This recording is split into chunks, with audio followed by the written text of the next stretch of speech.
Returning to the Polara project, where we'll be mostly working on that front end and making it actually look like a Polara. Be sure to like the video if you enjoy the content, comment below what you think of the project, share it with your friends, and consider subscribing if you're new. Anyway, let's dive into this clay car project. Hello everyone, hope you're all doing well, and thank you for tuning into Moose Motion. So during this video of the Polara project, we'll be working on the front end a lot, basically getting that bumper into proper shape, as well as later on working on the grill, which, to be honest, I was hoping not to do out of oven-baked clay, but I unfortunately could not brainstorm of any other way. So basically, I had to do it the hard way, unfortunately, but that's not a big deal. In the end, it actually does look fairly accurate in comparison to the drawing. We'll need some paint, obviously, but we'll get there eventually. It wasn't exactly easy trying to make sure all my little grill marks were evenly spaced apart, especially using a knife, doing it all by hand, but it actually turned out fairly well in my opinion. Let me know what you think in the comment section below, and perhaps you could have thought of a, well, easier way for me to do it, perhaps using some like mesh or something. I probably could have grabbed some of that, to be honest. It maybe would have saved me a bit of time, but that wouldn't have probably looked quite as close to the drawing. I'll have to probably spend some more time carving before we even get into the painting. There will be some of that later on as well, but not too much of it. Basically, we're just trying to get the basic shape down. A lot of it will be focused on the bumper because that's, well, quite a big part of the front end of this car, unfortunately. And, well, there's some weird curves and side pieces where it kind of includes itself into the grille and almost like hood. So it's a bit of an odd front end, but it does quite look good. It's very similar to a 66 Dodge Charger as well. Only difference really being is the Charger has, well, hideaway headlights. Honestly, I think that car does look a little bit better than the wagon, but this is my friend's dream car, and, well, we're making it for his sake mainly because, well, he's one of my little claymation characters in the world, so we're making his character his own little dream car, essentially. So, I guess he doesn't exactly own his dream car in reality, but at least in some retrospect or some world, he kind of owns his own Polara. So that's one thing that's quite interesting about this hobby. You can pretty much have anything you want, just the only limit is your imagination, and you're going to have to take a bit of time, obviously, sculpting and honing your skills to make whatever it is you want. But once you get there, it's definitely a skill that no one can take away from you, and you can make anything you want. Absolutely anything. This is why it was my favorite toy as a kid, and, well, I'm all grown up and I still enjoy it quite a lot, to be honest. So if you haven't already, be sure to smash that like button. Perhaps consider sharing this with your friends, growing the clay car community ever so slightly, and perhaps subscribe if you're new to also help grow the community as well. And hope you all have a great day, and be sure to keep your eyes peeled for Milton the Moose, and if you timestamp correctly at what point he shows up, you will have your comment pinned at the top of the comment section. Good luck to you viewers, and I hope you all have a great day, and I will see you towards the end of the video. Well, retrospect. You will hear me at the end of the video, not so much see me.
Hello again, my dear viewers, and here we are at the end of the video where we're going to just do a quick run over of what we've covered so far and what we'll be covering in the future episodes, and be sure to check out the links in the description if you haven't seen the rest of the Polara build process.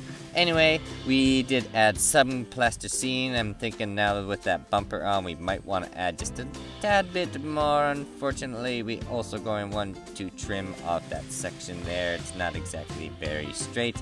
And, well, obviously on the drawing, it's quite a bit straighter.